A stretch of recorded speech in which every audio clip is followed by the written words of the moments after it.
인자가 오는 것을 보리라 라는 말씀의 제목으로 함께 은혜 받는 시간 되어지기 원합니다. 오늘 이 말씀은 올리브산에서 예수님께서 제자들에게 특별히 전하시는 말씀이라고 그렇게 여러분들에게 말했죠.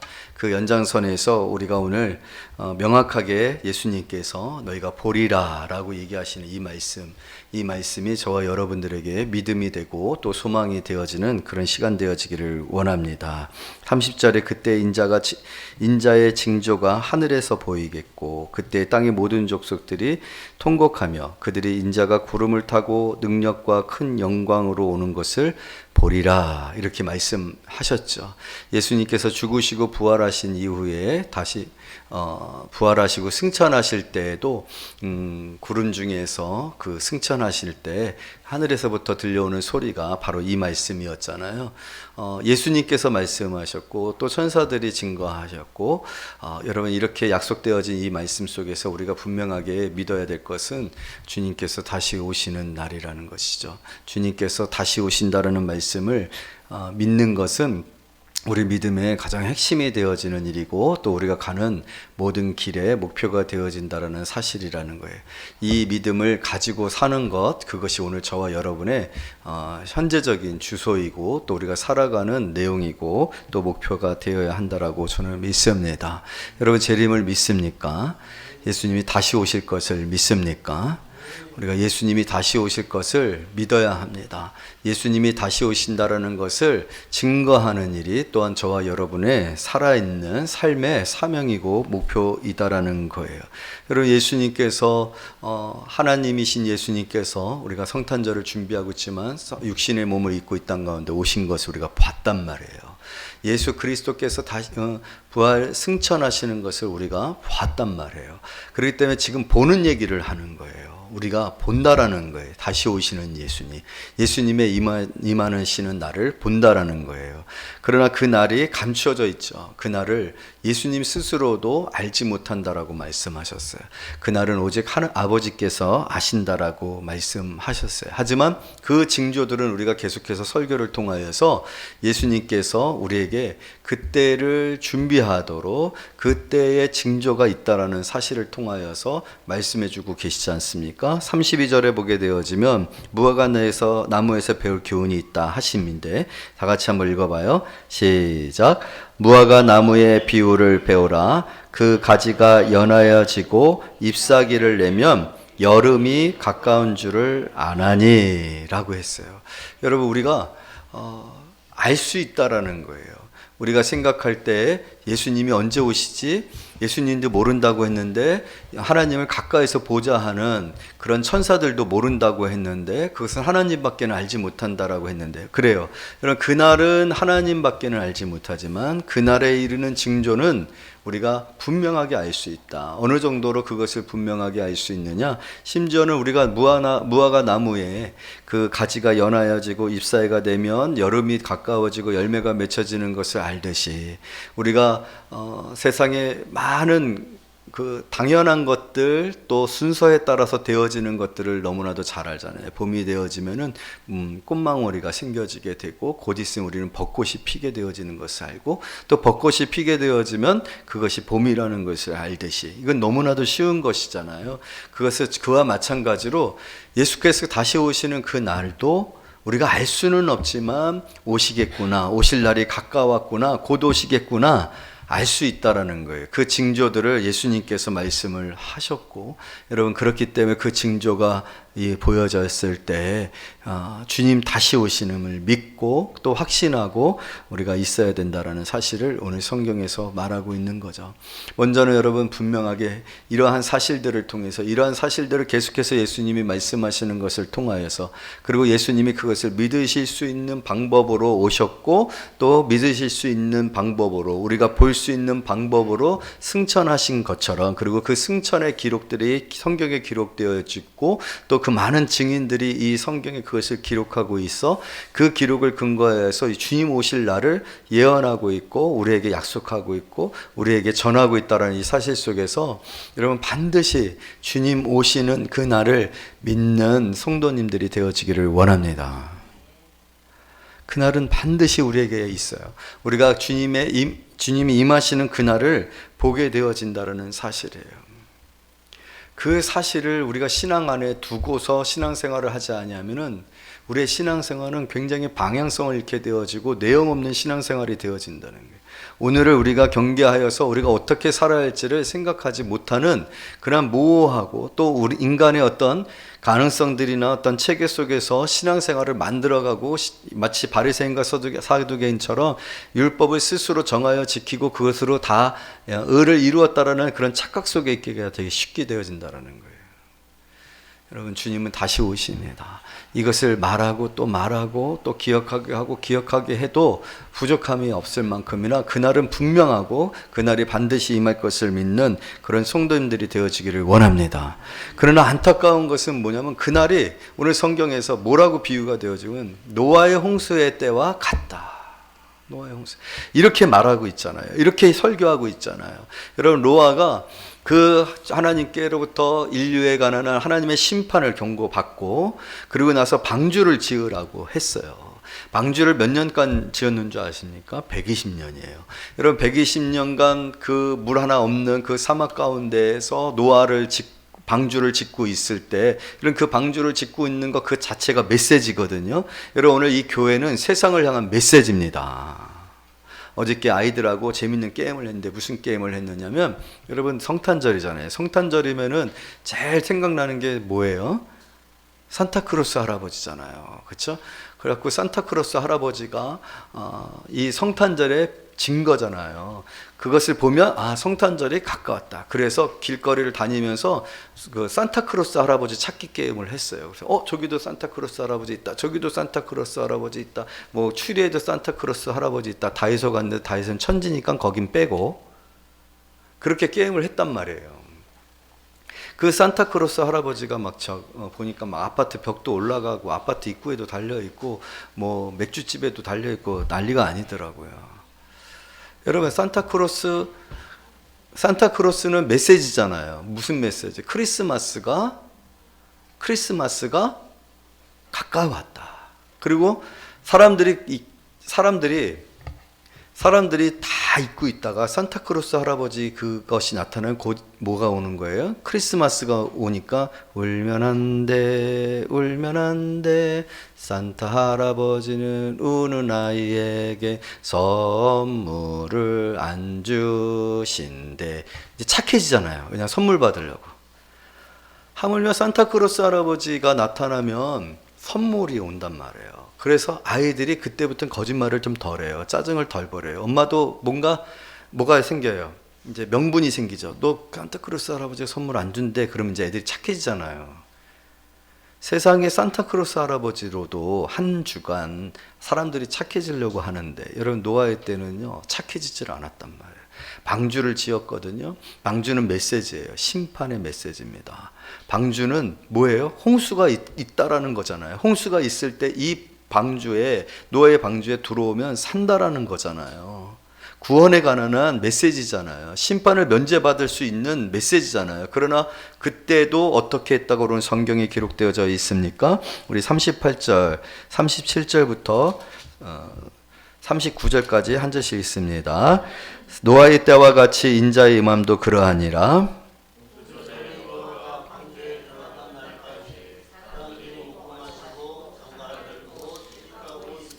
홍수가 나서 그들을 다 멸하기까지 깨닫지 못하였으니 인자의 임함도 이와 같으니라. 놀랍지 않습니까? 산타크로스 할아버지가 나타나면 사람들은 착해지는데, 노아의 때와 같이 노아의 방주를 지었어요. 120년 동안 지었어요. 그것은 심판에 대한 메시지였어요. 그럼에도 불구하고 아무도 그 노아의 방주에 하나님이 택하신 노아와 노아의 그 가족들 8명 외에는 들어간 사람이 없다. 얼마나 무서운 일인지 몰라요. 여러분, 내가 노아의 방주를 보고 그 방주에 나도 들어가기를 원해서 노아에게 찾아가서 어떻게 하면 이 방주에 들어갈 수 있습니까? 이 방주에 들어갈 때 나도 불러주세요. 저는 하나님의 심판을 믿습니다. 이 방주 외에는 구원이 없음을 믿습니다. 하나님께서 이 정하신 일이 반드시 일어날 것이라고 말한 사람이 없다라는 거예요. 오히려 조롱하고 비웃고 무시하고 귀담아 듣지 아니하고 이러한 노아의 설교의 사람들은 어떻게 했다고요? 시집가고 장가가고 약혼하고 잡을 사고. 물론 우리의 일상을 멈추라는 얘기가 아니에요. 하지만 이 메시지 앞에 뭐 하라는 거예요? 준비하고 있어야 되는 거거든요. 그때 그 심판을 믿고 그때에 이르기까지 준비하라는 건데 아무도 준비하지 아니하였다. 저는 그래도 목사니까 아이들이 그런 게임을 할 때 나는 십자가 찾을 거야 그러면서 십자가다, 나는 십자가다 그랬어요. 여러분, 십자가는 세상을 향한 구원의 메시지고 심판의 메시지입니다. 오늘 우리 교회는 이 세상에 존재하는 이유가 무엇입니까? 그것은 하나님의 심판, 하나님 예수 그리스도의 임재, 다시 오실 예수 그리스도에 대한 메시지예요. 여러분, 오늘 우리는 그 안에 있어요. 우리는 십자가 아래에 있어요. 위에 십자가 있습니다. 여기도 십자가 있습니다. 이것은 메시지예요. 우리 모두가 이 메시지를 보는 것이 중요한 것이 아니에요. 보고 있는 것만으로 끝나는 것이 아니에요. 믿어야 돼요.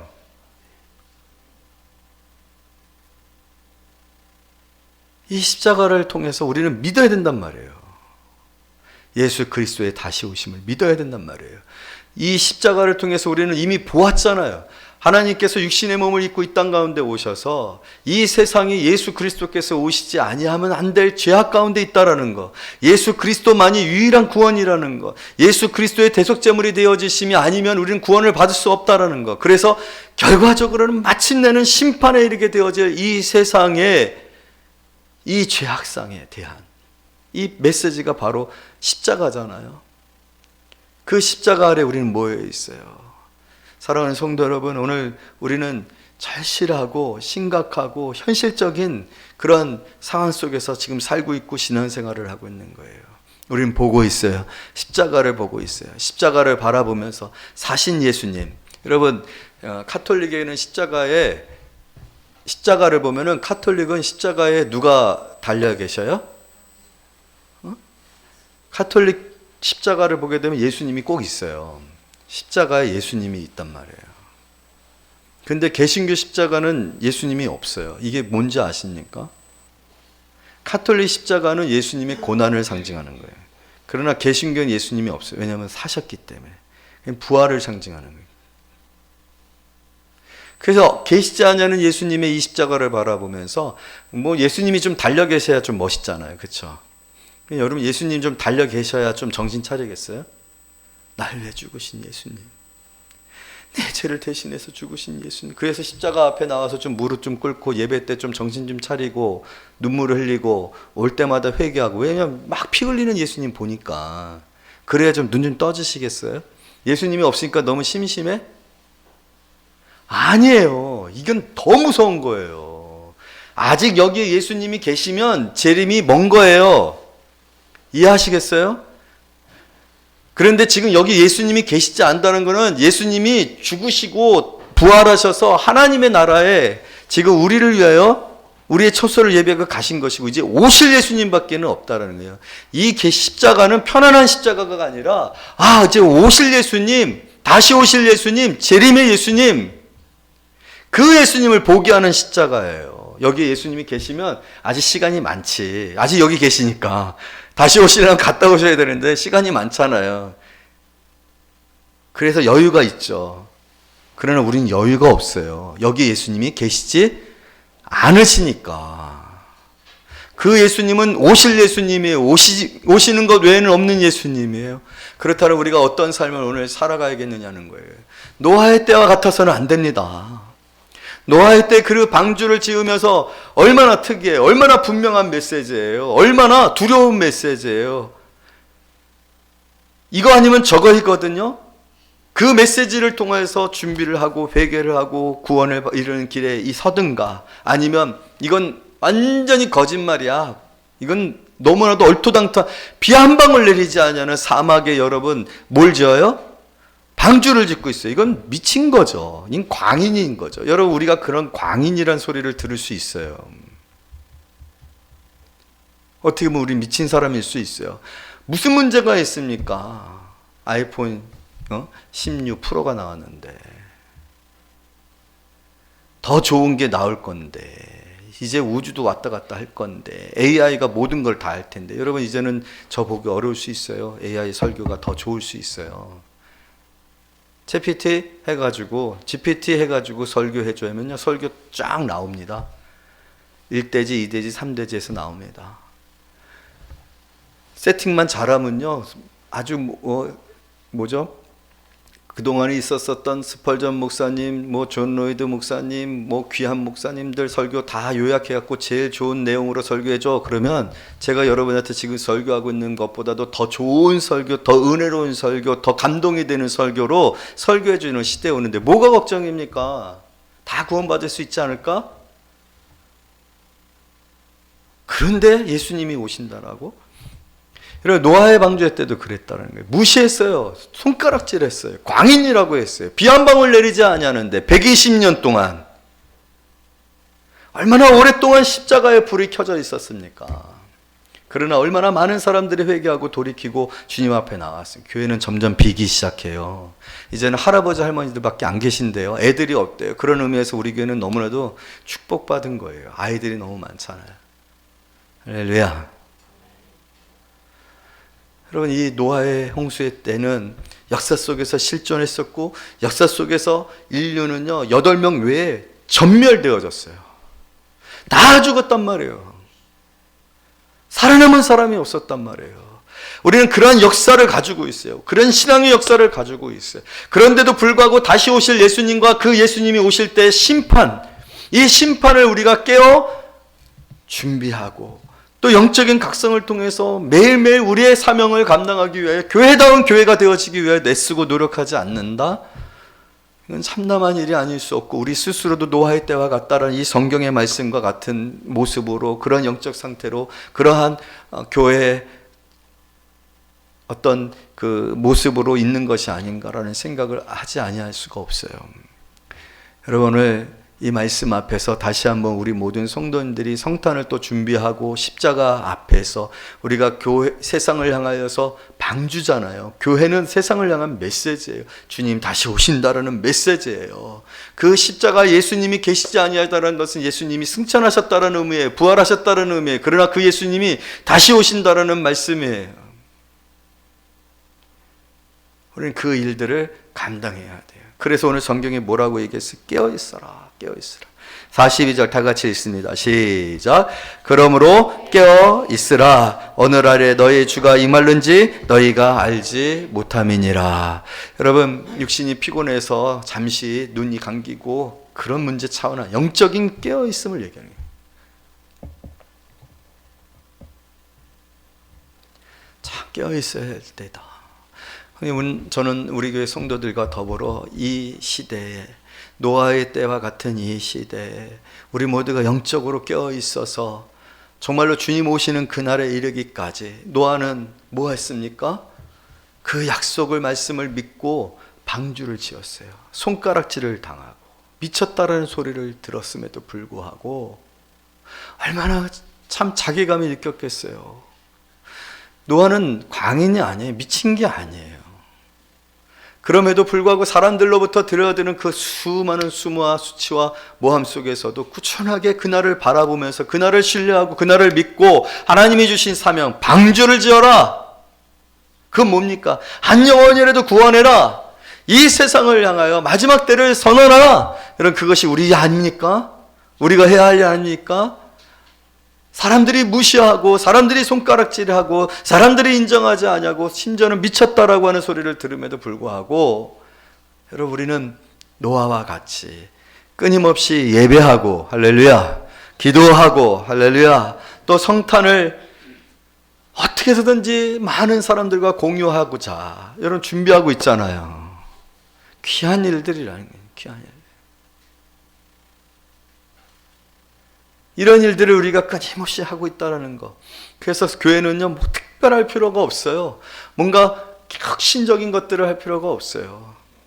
계속해서 하나님께서 우리에게 주신 메시지, 복음의 메시지, 예수 그리스도, 그 예수 그리스도의 다시 오신 그 임할 날을 노아의 때와 마찬가지로 노아처럼 꾸준하게 그것이 몇 년이 되어지기까지, 주님이 오실 때까지, 할렐루야, 빗방울이 떨어지는 오늘 징조가 있다라고 했어요. 그 징조가 시작되어지더라도 우리는 끊임없이 그 일들을 감당하는 그런 성도들이 되어야 할 줄로 믿습니다. 44절 다시 한번 읽어요. 시작. 이러므로 너희도 준비하고 있으라. 생각하지 않은 때에 인자가 오리라. 두 가지 방향성으로 얘기했어요. 첫 번째, 우리 자신에 관해서는 준비하라. 깨어있어 준비하라. 한번 따라서 해봅시다. 깨어있어 준비하라. 여러분 영적으로 깨어있기를 원합니다. 세상의 염려와 또 세상의 어떤 시집가고 장가가는 일들, 필요한 일이 우리 일상에 때가 되면 시집도 가고 장가도 가고 또 우리의 삶을 위해서 열심히 일도 해서 수입이 생겨야 또 삶을 이어갈 수 있어요. 그런 일들을 멈추라는 것이 아니에요. 그 일들 가운데서도 우리는 분명하게 기억하고 있어야 된다는 거예요. 깨어 있어야 된다는 거예요. 지금이 어느 시점인지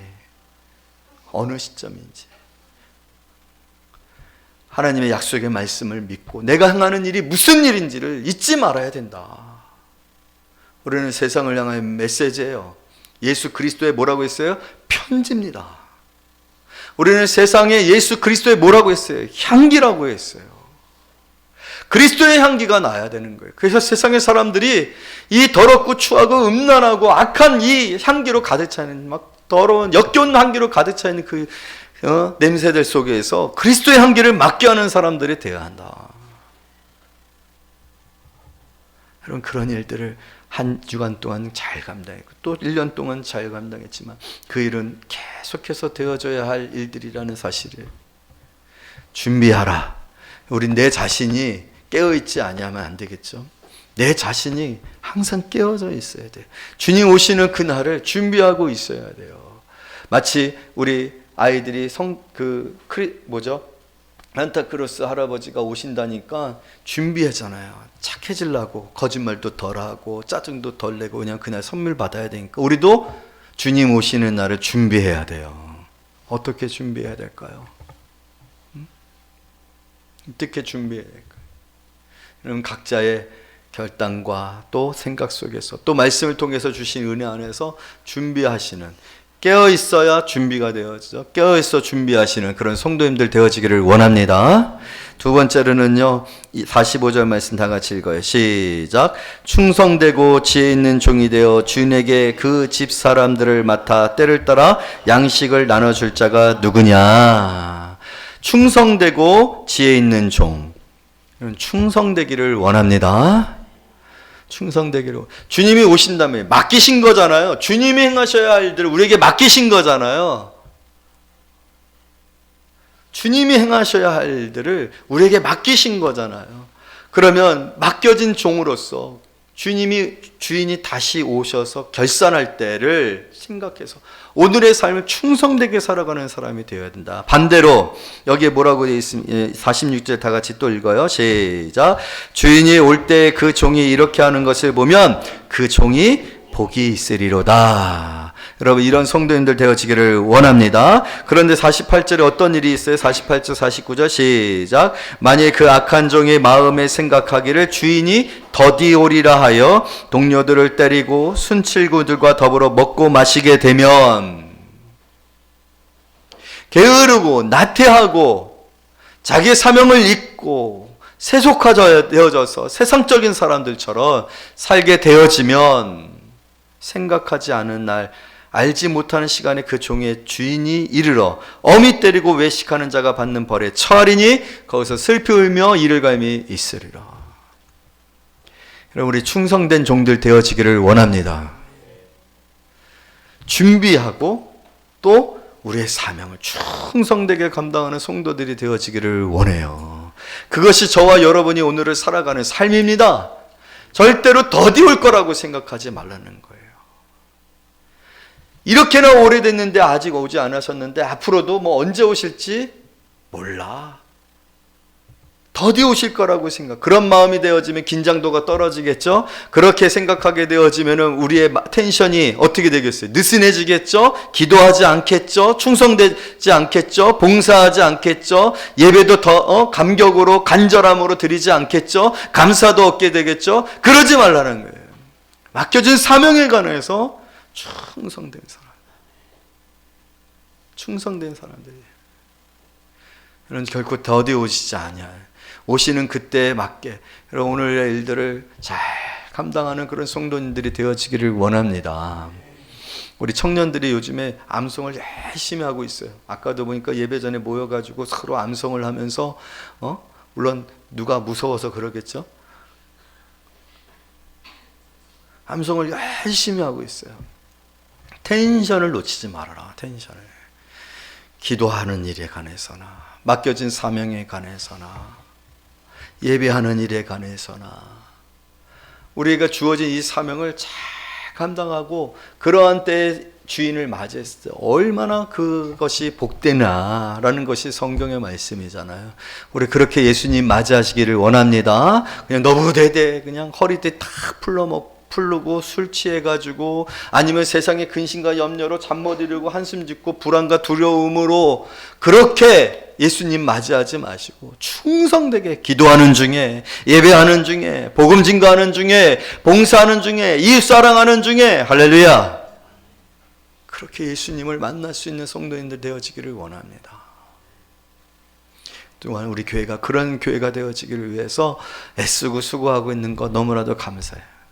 우리가 비록 성경에서 얘기하고 있는 것처럼 우리의 능력이 비록 적지만은 여러분 충성됐다고 했어요.